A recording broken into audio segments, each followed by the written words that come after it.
Bismillahirrahmanirrahim. Assalamualaikum warahmatullahi wabarakatuh. Bismillahirrahmanirrahim. Alhamdulillahilladzi karrama hadhihi al-ummah bi syari'atihi al-kamilah wa wasabiha bi nubuwwati nabiyyihil karimah wa ayyadaha bil khilafatir rasyidah ala minhajin nubuwwah. Asyhadu an la ilaha illallah wahdahu la syarika lah wa asyhadu anna Muhammadan abduhu wa rasuluh la nabiyya wa la rasula ba'dah. Allahumma salli wa sallim wa barik ala sayyidina Muhammad wa ala alihi wa ashabihi wa tabi'in wa tabi'in wa man tabi'ahum bi ihsanin ila yaumiddin, amma ba'd.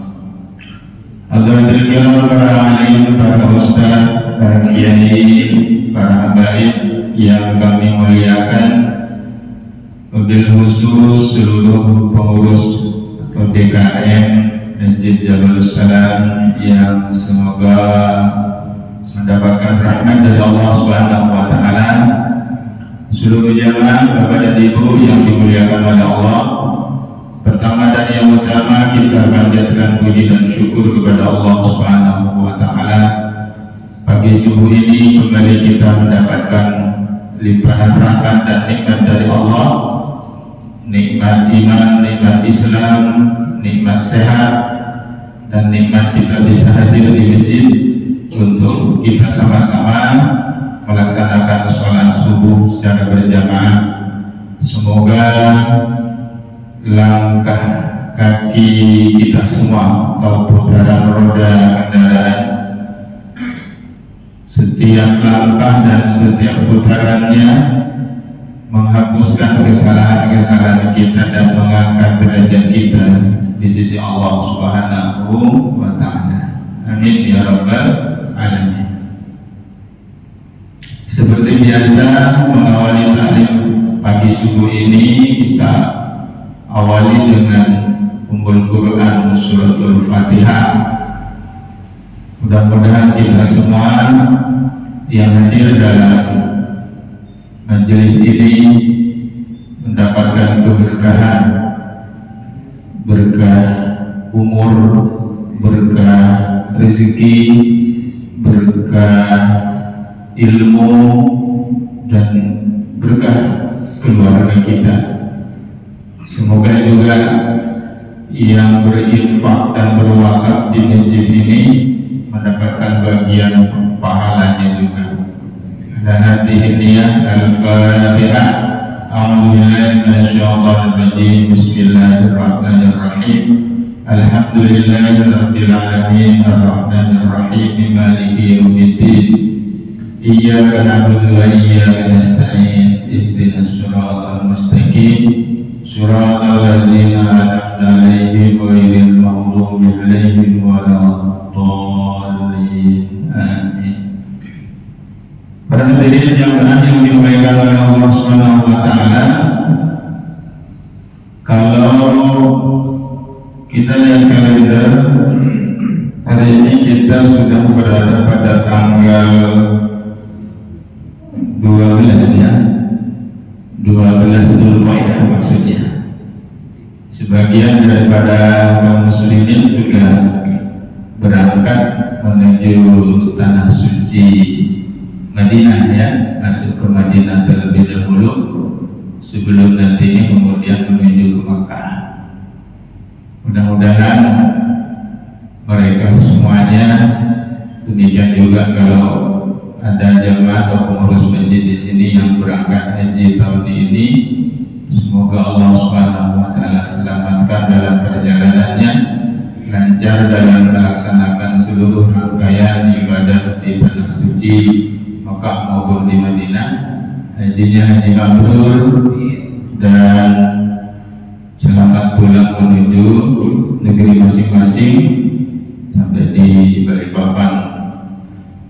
Para hadirin jamaah yang dimuliakan Allah, bagi kita yang belum mendapatkan kesempatan, mudah-mudahan tahun-tahun yang akan datang kesempatan kita ya untuk bisa melaksanakan rukun Islam yang ke-5. Bagi yang tidak berangkat haji, yang dipersiapkan adalah hewan kurban. Alhamdulillah, sudah berapa kelompok? Sudah berapa ekor, Pak? Sudah 10. Barakallah. Biasanya berapa? 20. Ya, mudah-mudahan bertambah ya, masih ada waktu. Karenanya nanti di bagian akhir kalau misalnya ada hal yang ingin didiskusikan seputar haji, misalnya badal haji gitu, karena saya di beberapa grup WA itu ada yang menyampaikan promosi badal haji gitu. Misalnya ada yang bertanya, sebenarnya gimana sih badal haji itu? Boleh nanti diskusi. Begitu juga berkaitan dengan kurban, misalnya persiapan dan seperti apa fikih kurbannya dan seterusnya. Jadi insyaallah boleh juga nanti misalnya mau diskusi.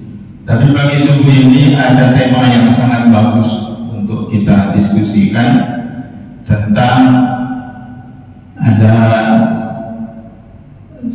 wacana program dari salah satu pejabat ya, untuk persyaratan pemberian bantuan itu syaratnya adalah harus ikut KB vasektomi gitu ya. Nah karenanya bahasan pagi subuh ini kita membahas tentang apakah pembatasan kelahiran itu merupakan solusi daripada kemiskinan. Karena berangkat dari sebuah pandangan kemiskinan itu banyak karena keluarga prasejahtera itu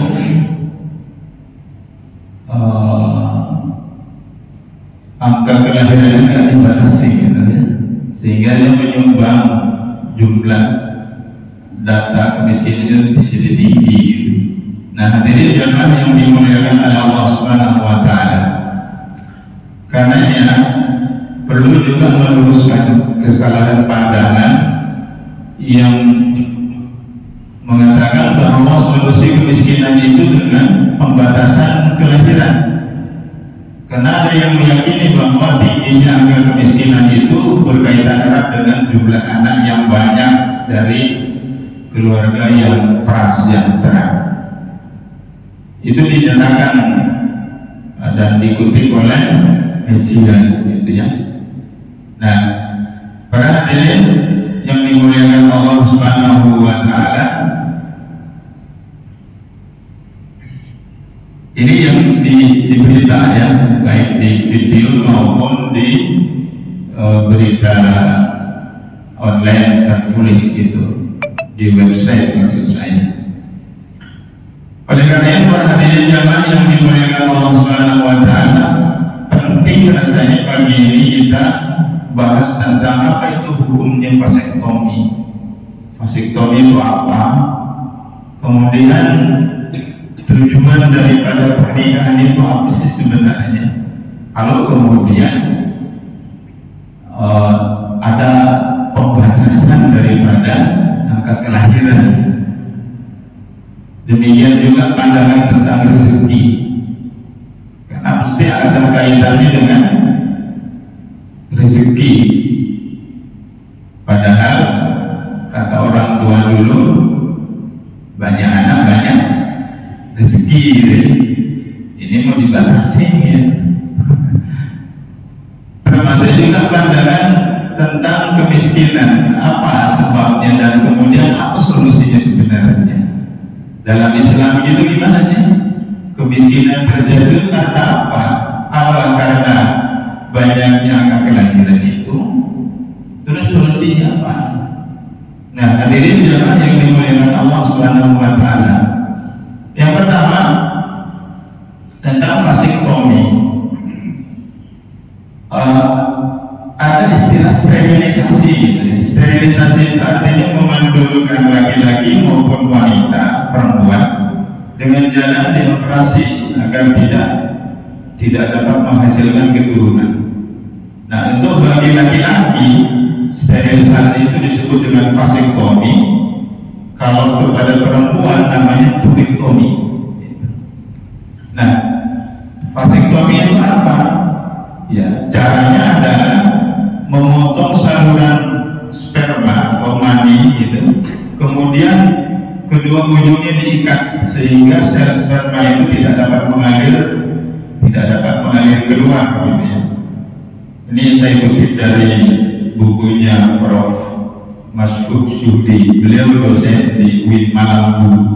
Pada saat saya kuliah, saya di kampusnya.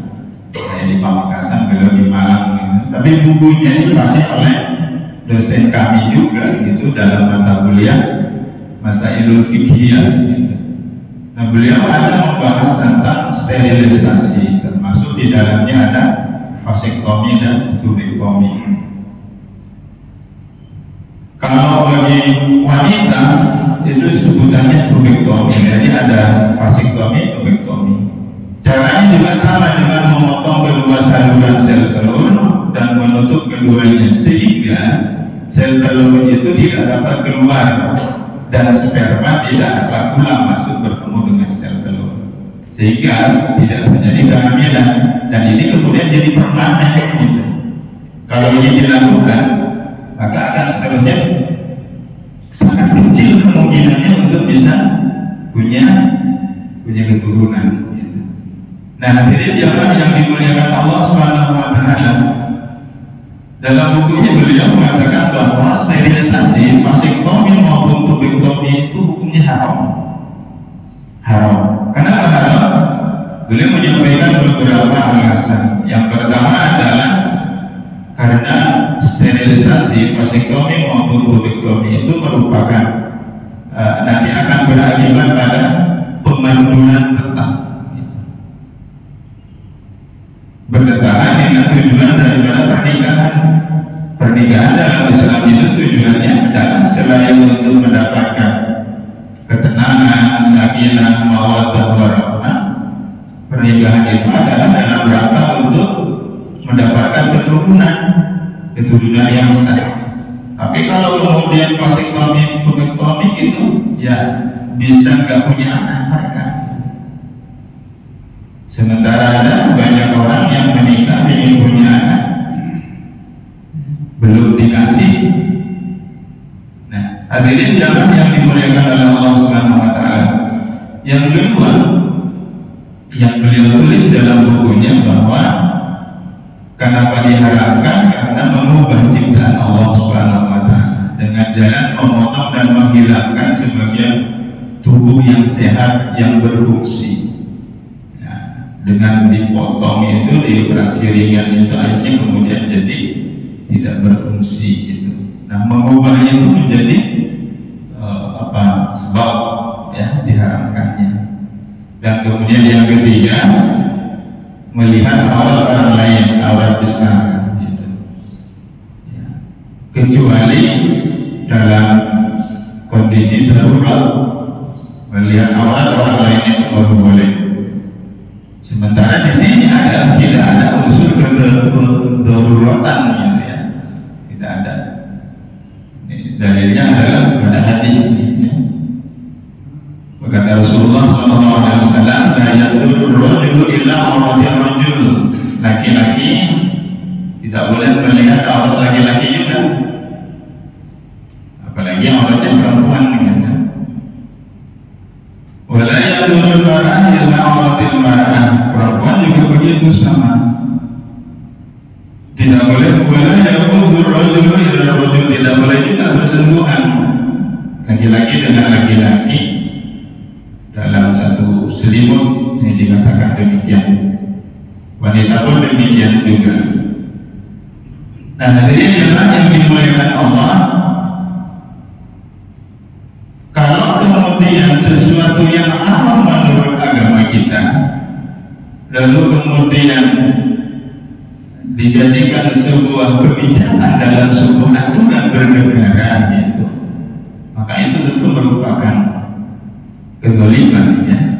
Sesuatu yang menurut agama itu haram tapi kemudian dituangkan dalam sebuah aturan begitu yang harus dijalankan gitu. Itu kan menjadi sesuatu yang zalim.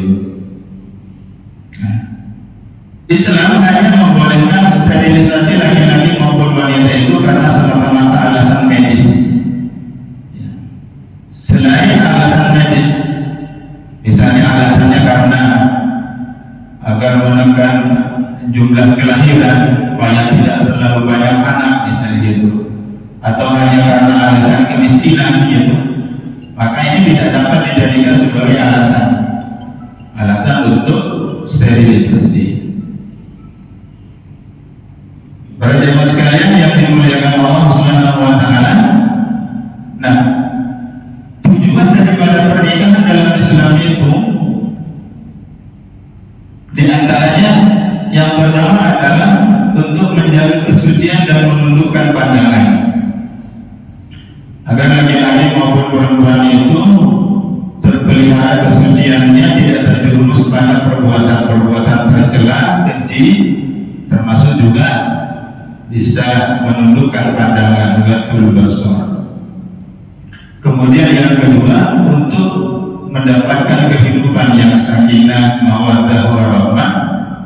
Dan ini saya yang warnai biru ini, tujuan dari pernikahan itu adalah untuk melanjutkan keturunan dan menjaga generasi. Nah, kalau kemudian dibatasi gitu, bisa jadi nanti tidak seperti yang disampaikan oleh Rasulullah, bahwa Rasulullah mendorong kepada umat itu untuk menikah dengan wanita yang subur, yang punya potensi punya anak banyak gitu, ya.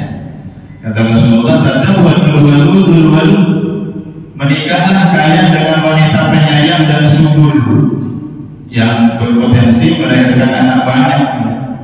Sungguh aku akan membanggakan diri di hadapan para nabi pada hari kiamat dengan banyaknya kalian itu, kata Rasulullah Shallallahu Alaihi Wasallam. Dan tentu juga pernikahan dalam Islam itu tujuannya adalah ibadah, ya, mendekatkan diri kepada Allah Subhanahu wa taala. Demikian juga meluruskan pandangan tentang pertambahan jumlah anak yang menjadi yang dianggap menjadi penyebab kemiskinan. Ini sebenarnya pandangan yang keliru yang datang dari luar Islam. Ada teori namanya teori Malthus. Malthus itu ya Thomas Robert Malthus, dia adalah seorang ahli ekonomi dan demografi asal Inggris. Dia itu yang mencetuskan teori yang lalu dikenal dengan teori Malthus. Apa kata dia? Populasi tumbuh lebih cepat daripada produksi pangan, dan ini tidak terbukti dan bertentangan dengan akidah Islam, di mana dalam Islam itu rezeki setiap kita lahir ke dunia itu Allah yang jamin. Artinya setiap manusia lahir ke dunia ini sudah disertai, dilengkapi dengan rezekinya masing-masing oleh Allah Subhanahu wa taala.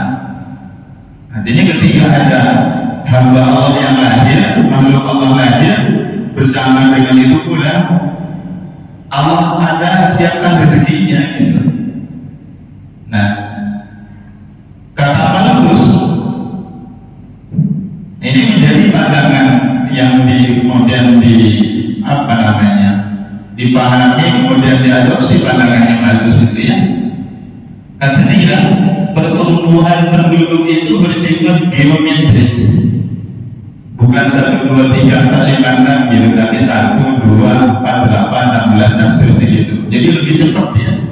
Sementara pertumbuhan produksi pangan itu aritmetis. Kalau pertumbuhan produksi pangan itu 1, 2, 3, 4, 5, 6, 7 gitu. Tapi untuk penduduk 1, 2, 4, 8, 16 dan seterusnya. Artinya lebih cepat.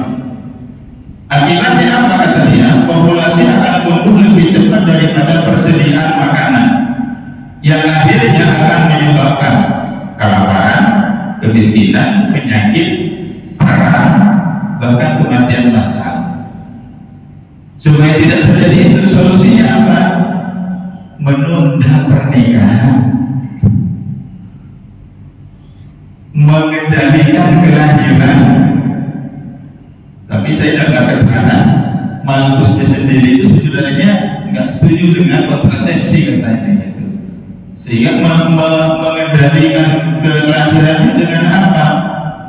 Ya menunggu sampai kemudian siap secara ekonomi untuk menikah. Kalau belum, tidak dulu gitu. Ini teori yang dicetuskan oleh Malthus ini. Nah, hadirin jamaah yang dimuliakan Allah Subhanahu wa taala, sementara dalam Islam Allah dengan tegas dalam banyak ayat Quran, binatang melata saja Allah jamin rezekinya, apalagi kita hamba Allah manusia yang kata Allah, wa laqad karramna bani Adam, sungguh kami muliakan anak cucu keturunan Adam ya. Laqad khalaqnal insana fi ahsani taqwim. Kami ciptakan manusia itu dalam bentuk yang sebaik-baik bentuknya. Binatang melata saja Allah jamin rezekinya, apalagi kita.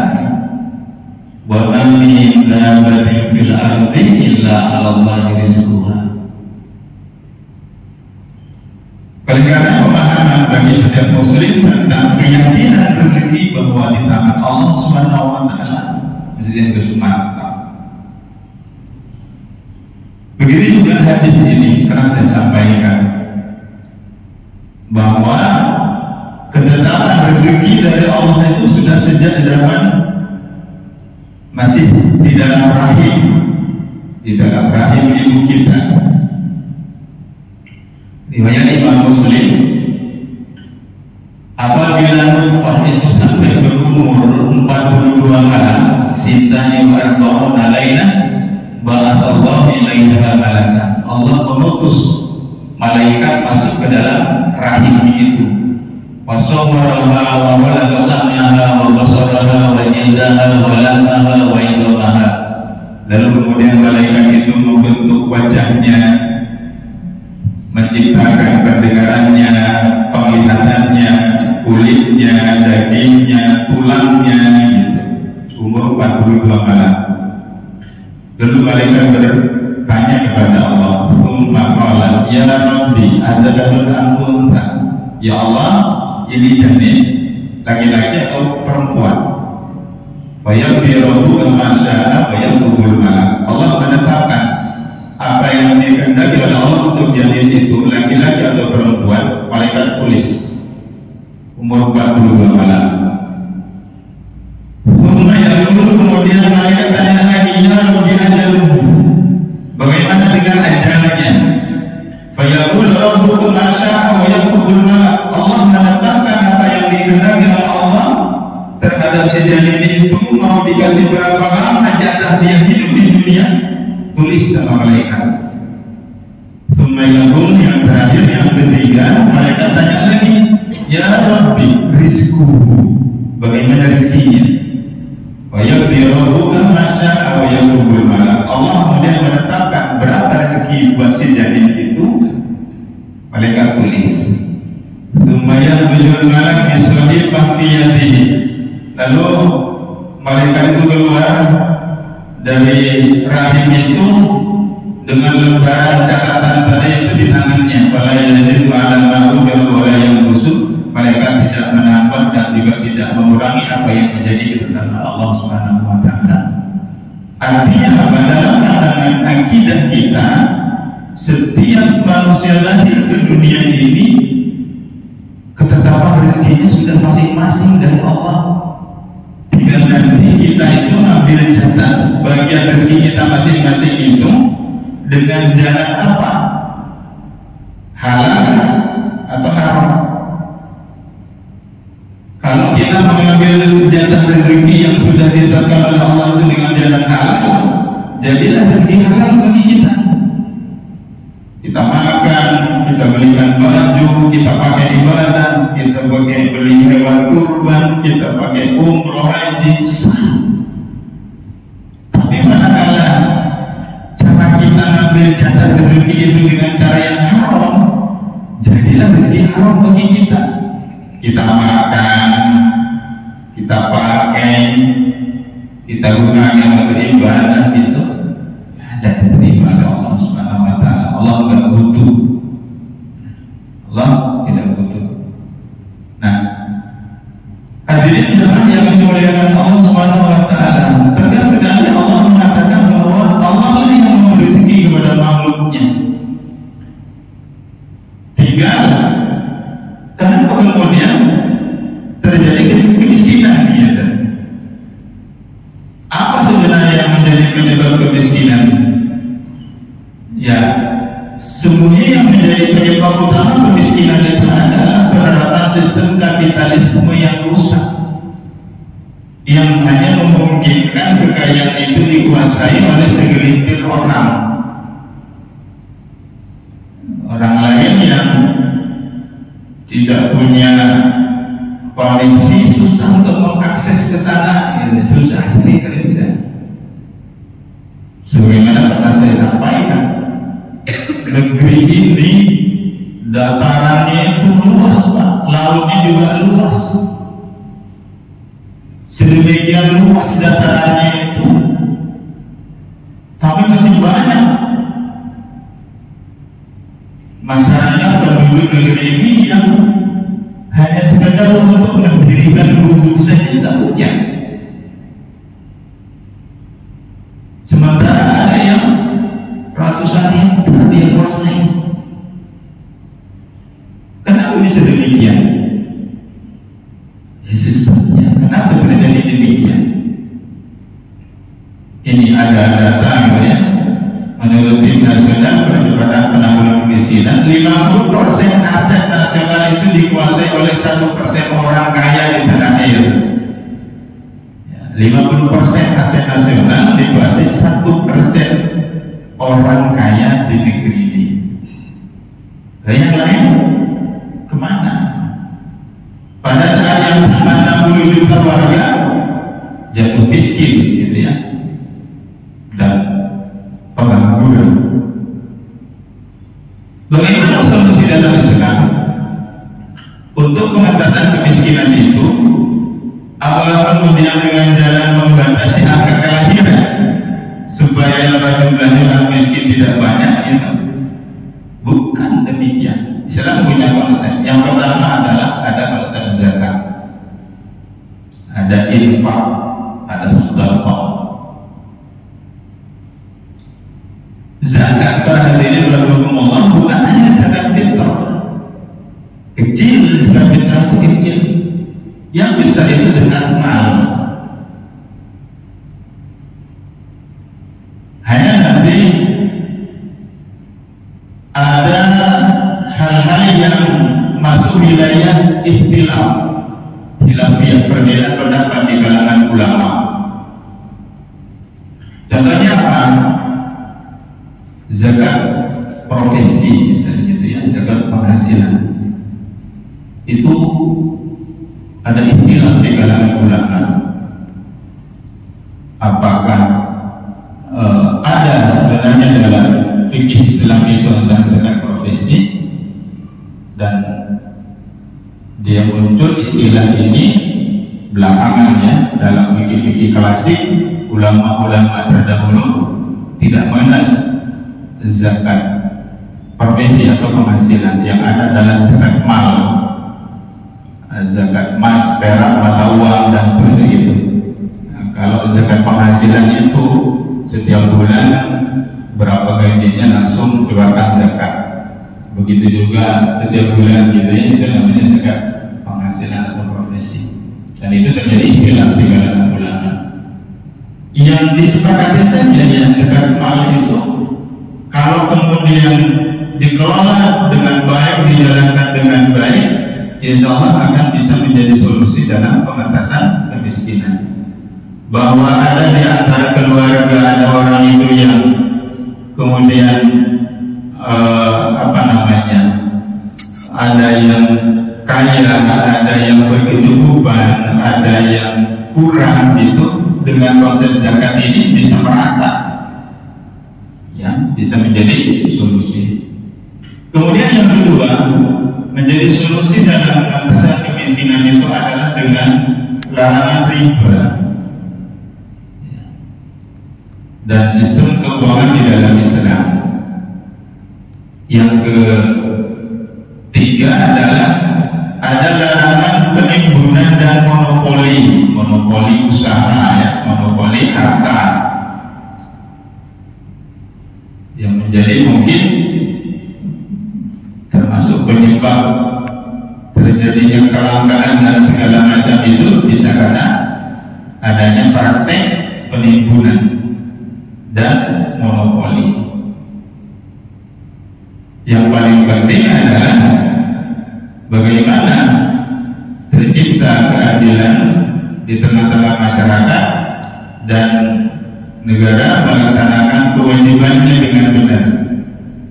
Di antaranya apa? Mengelola sumber daya alam yang ada itu, kemudian hasilnya dikembalikan kepada rakyat. Kalau sumber daya alam yang ada ini, yang mulai dari emas, nikel, tambang, minyak, semua ya dikelola dengan baik lalu kemudian dikembalikan kepada rakyat, maka insya Allah bisa menjadi solusi untuk mengatasi kemiskinan. Ya, bukan dengan jalan membatasi kelahiran. Dan tentu yang tidak kalah penting bagaimana menciptakan ya lapangan kerja di tengah-tengah umat sehingga bisa memberdayakan ekonomi umat.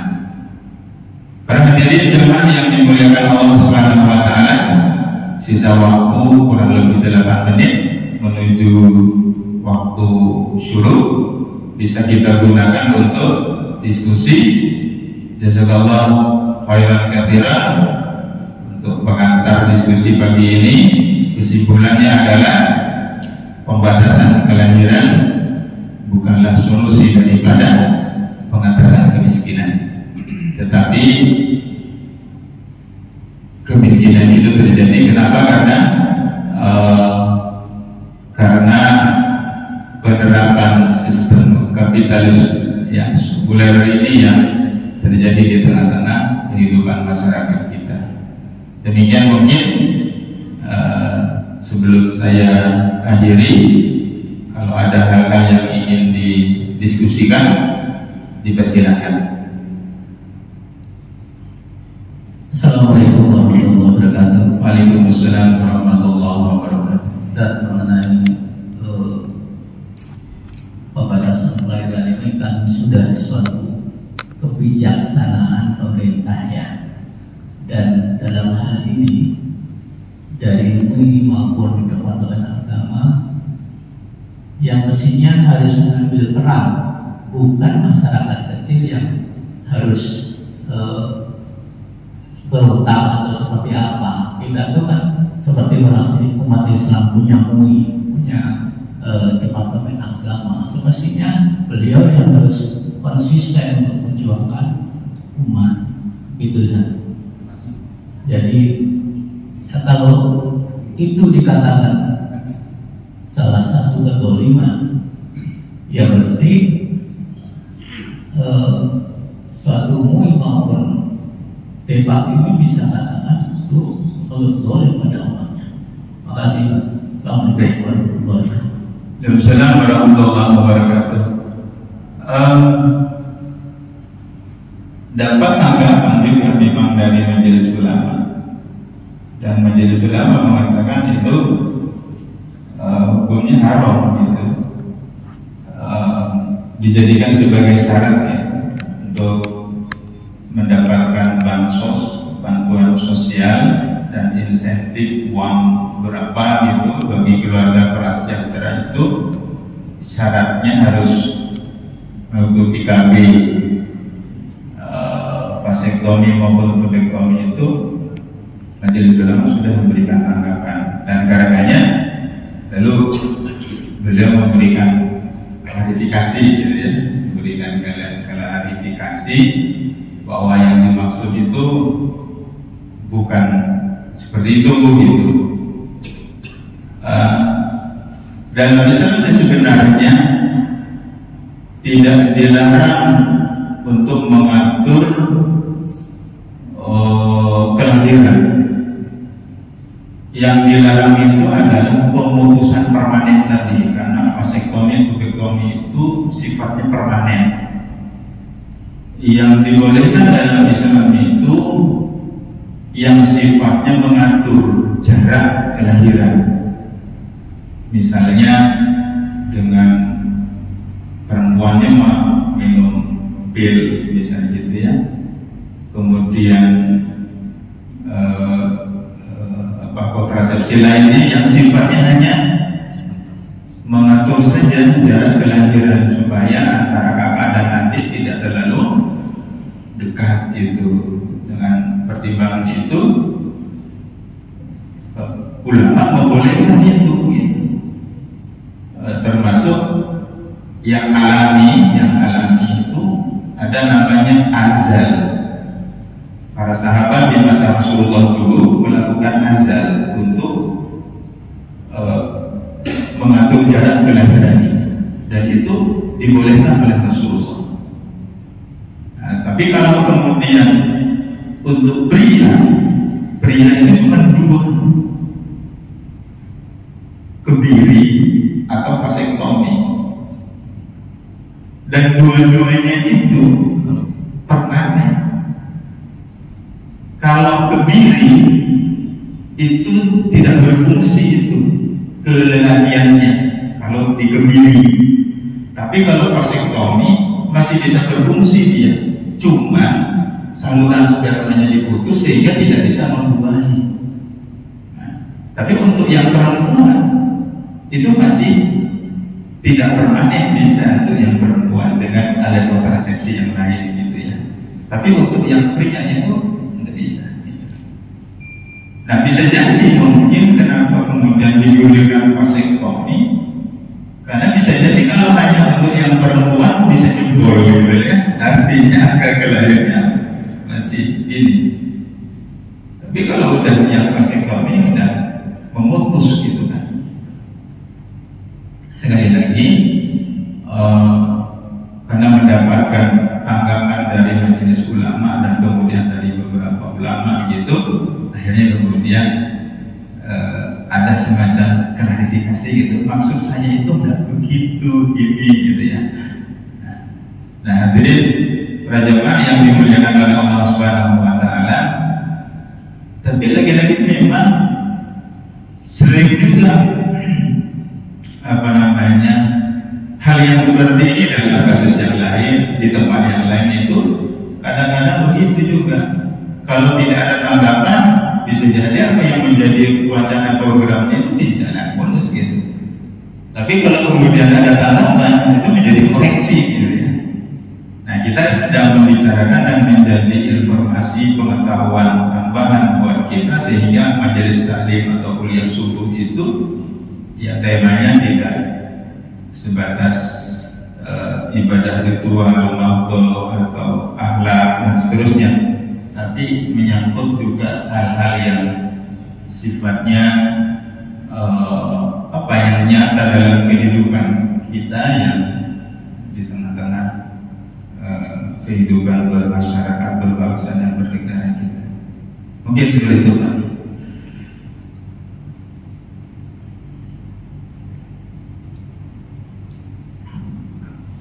Bismillahirrahmanirrahim. Ini temanya menarik karena lagi populer ya saat ini. Ya mungkin dia sudah termasuk yang ikut nyimak terus lah ajakan dari Gubernur Jawa Barat ini. selain apa yang kebijakan juga menarik juga bagaimana masyarakat menanggapi kebijakan itu. Mungkin saya mau coba tanya ke apa yang diskusi ke Pak Ustadz, ini ada pandangan juga yang pro kontra memang di masyarakat. Apalagi berdasarkan tadi kan kalau banyak anak itu rezeki ya dari Allah gitu. Tapi dalam ini kan pemerintah mengingat terbatas anggarannya, makanya dibuatlah peraturan